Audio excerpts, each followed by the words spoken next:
Do you ever feel the word peace sounds vague and elusive? It feels like a fleeting emotion, a temporary calm that you can never truly grasp or hold onto. We cry out for peace in sorrow, long for it in hardship, yet peace always slips away like a passing breeze. The truth is, we have long been misled by translation. The Hebrew word shalom, rendered as peace in the Bible, is never a passive state of having no troubles. Instead, it means a perfect order where all things are in their right place, relationships are whole, and nothing is broken.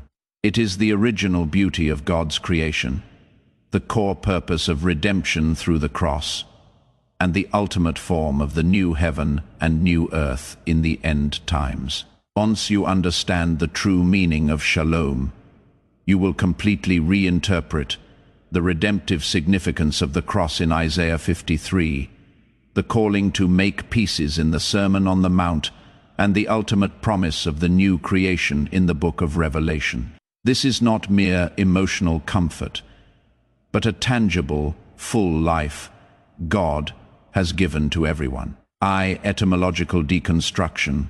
The essence of shalom is wholeness and restoration, not absence of conflict. To understand shalom, we must trace back to its Hebrew root, shalem fe, whose core meaning is wholeness, completeness, alignment, and unbroken perfection. In Hebrew thought, this root does not focus on eliminating negativity, but on restoring original goodness, not simply no conflict, but the full establishment of all things as they were meant to be. 1 English peace versus Hebrew shalom.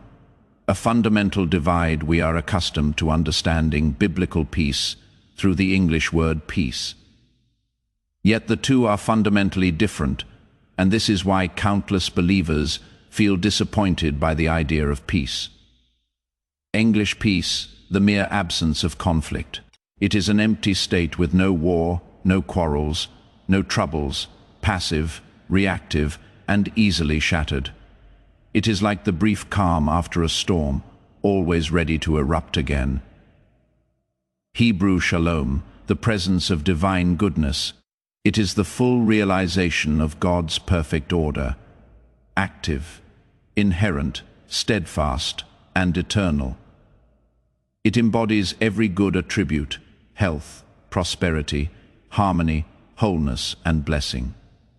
Simply put, peace means nothing bad is happening. Shalom means everything is truly good. Peace is temporary tranquility. Shalom is eternal wholeness. This is why many Christians regard peace as passive escapism. We have constantly reduced the full blessing of shalom down to the emotional calm of worldly peace too. The 4 dimensions of shalom. The full vision of salvation. Not merely forgiveness of sins. Shalom is never a one-dimensional feeling. It is an all-encompassing state of wholeness covering every area of life, with 4 inseparable dimensions that form the complete blueprint of biblical salvation. Reconciliation with God, vertical dimension, sin severed, humanity's relationship with God. Shalom restores intimate, harmonious fellowship with Him, replacing estrangement and fear with abiding in God's blessing and presence. Psalm 85:8, reconciliation with others. Horizontal dimension, shalom breaks down division, hatred, and jealousy between people, bringing acceptance, love, and unity.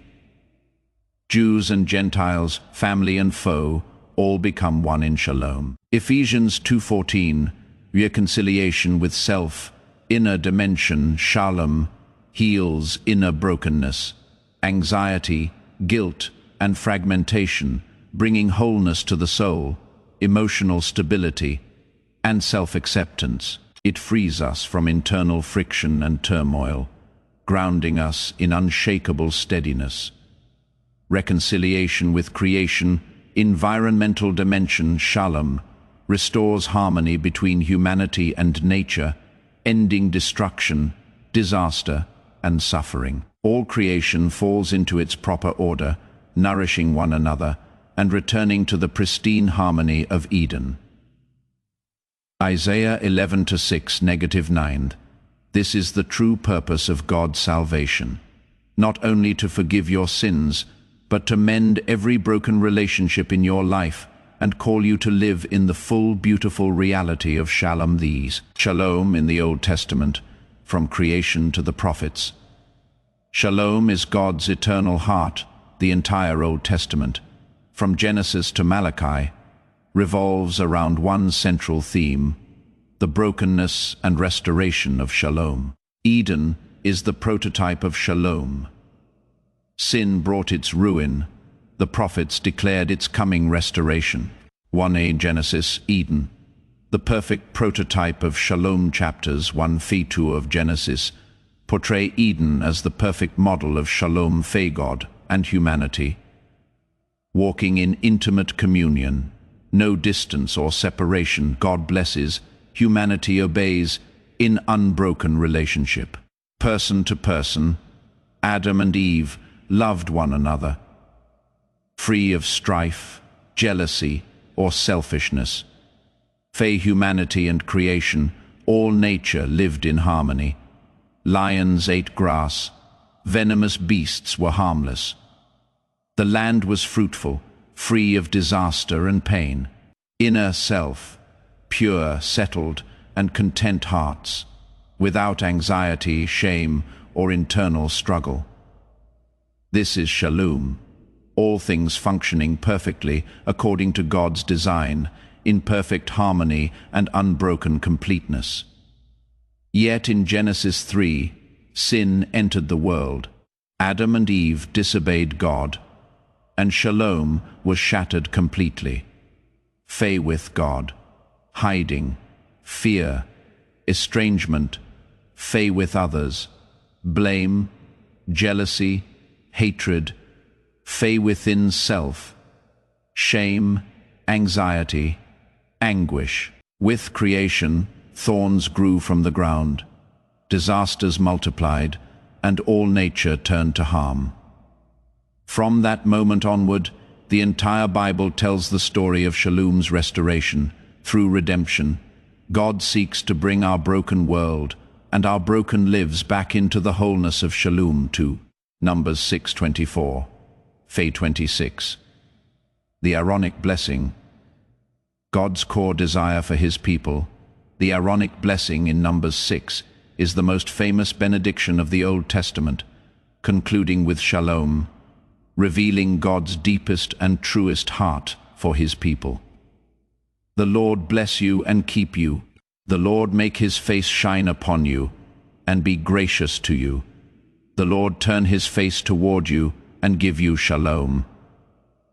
All of God's blessings, protection, and grace ultimately lead to one end: to give you Shalom, a life of wholeness, harmony, and blessing. To God, Shalom is the highest blessing, the sum of all divine goodness. 3. Isaiah 53:5, the cross, the turning point of Shalom's restoration. Isaiah 53, known as the Song of the Suffering Servant, contains the clearest Old Testament prophecy of the Messiah. Verse 5 directly links the cross to Shalom. But he was pierced for our transgressions. He was crushed for our iniquities. The punishment that brought us Shalom was upon him, and by his wounds we are healed. This peace is far more than emotional calm. It is the full restoration of Shalom. Christ's suffering reconciles humanity to God. His wounds heal our broken relationships with others, with ourselves, and with all creation. The meaning of the cross is not only the forgiveness of sins, but the restoration of cosmic Shalom. Jesus bore all the brokenness brought by sin through his life, granting the wholeness, harmony, and blessing of Shalom to all who believe in him. For Jeremiah 29:7, in suffering, Shalom is a mission, not mere waiting when the Israelites were exiled in Babylon. living amid suffering, displacement, and enemies, God commanded them. Seek the shalom and prosperity of the city to which I have carried you into exile. Pray to the Lord for it, because if it prospers, you too will prosper. This is a revolutionary truth. Even in broken, painful, dark circumstances, God's people are not meant to passively wait for shalom. We are called to become bearers of shalom, interceding for cities, blessing even our enemies, and living out wholeness amid darkness. Shalom is never a blessing only for those who escape hardship. It is a wholeness we can live in even within suffering, for shalom's source is God, not our circumstances, e.t. Revelation in the New Testament, Jesus is shalom himself. The gospel is shalom fulfilled in the New Testament. Jesus Christ came in person as the embodiment of shalom.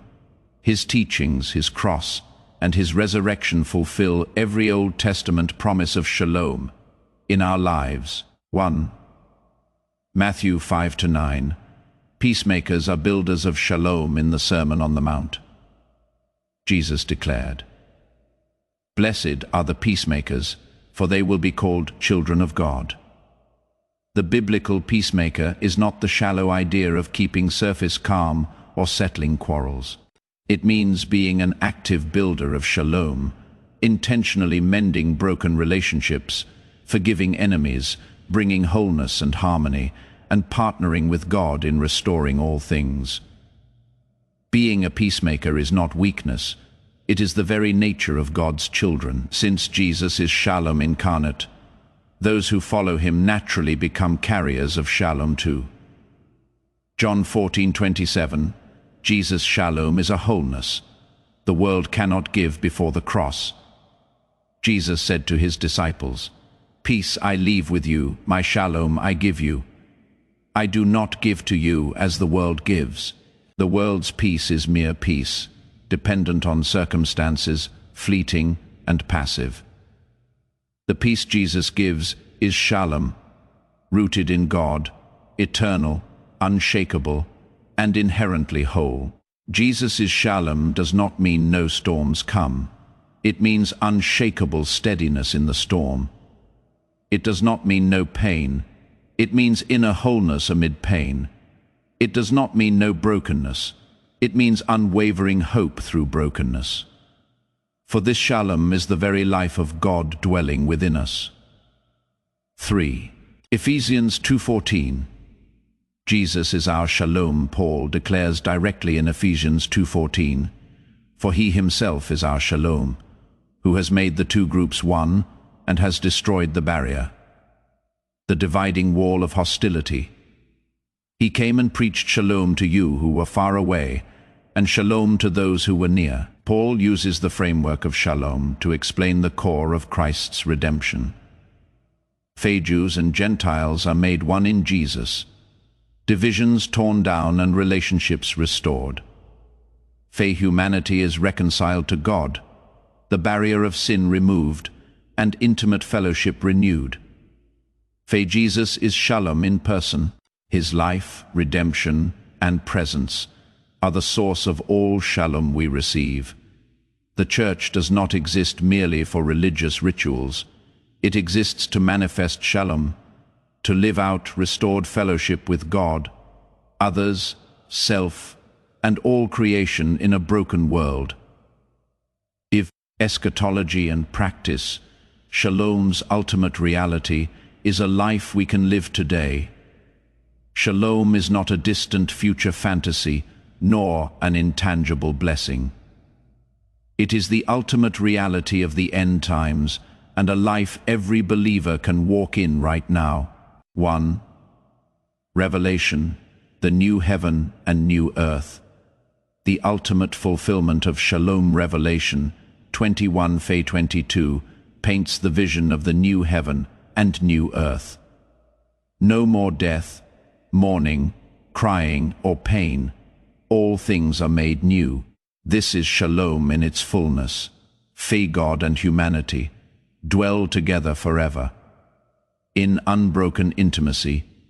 Free people love one another in perfect unity, free of hatred and division. Free soul is fully whole and eternally satisfied, free of anxiety and sorrow. All creation lives in abundant harmony, free of destruction and disaster. The new heaven and new earth are not about escaping earth for heaven. They are Shalom, fully coming down to earth. God's will is done on earth as it is in heaven. All brokenness restored, all emptiness made whole too. Living out Shalom today, not escaping the world, but entering it to restore. Understanding Shalom is not just for emotional comfort. It is to live a life of Shalom in the present, as God's agents of restoration, in the family, refuse accusation, complaint, and cold silence. Choose active forgiveness, care, and reconciliation. Become a bearer of Shalom in your home. In the workplace, reject jealousy, strife, and hypocrisy. Live with integrity, fairness, and intentional harmony. Be a witness of Shalom at work. In the community, reject indifference and self-centeredness. Care for neighbors, serve the vulnerable, and spread blessing. Be salt and light of Shalom. Find suffering, refuse complaint and despair. Abide in God's Shalom, live out wholeness amid brokenness, and shine light in darkness. Living Shalom is not retreating from the world. It is joining God's work of restoration in the world. Let His wholeness and harmony flow through you to every person and every place around you. 3. Closing reflection.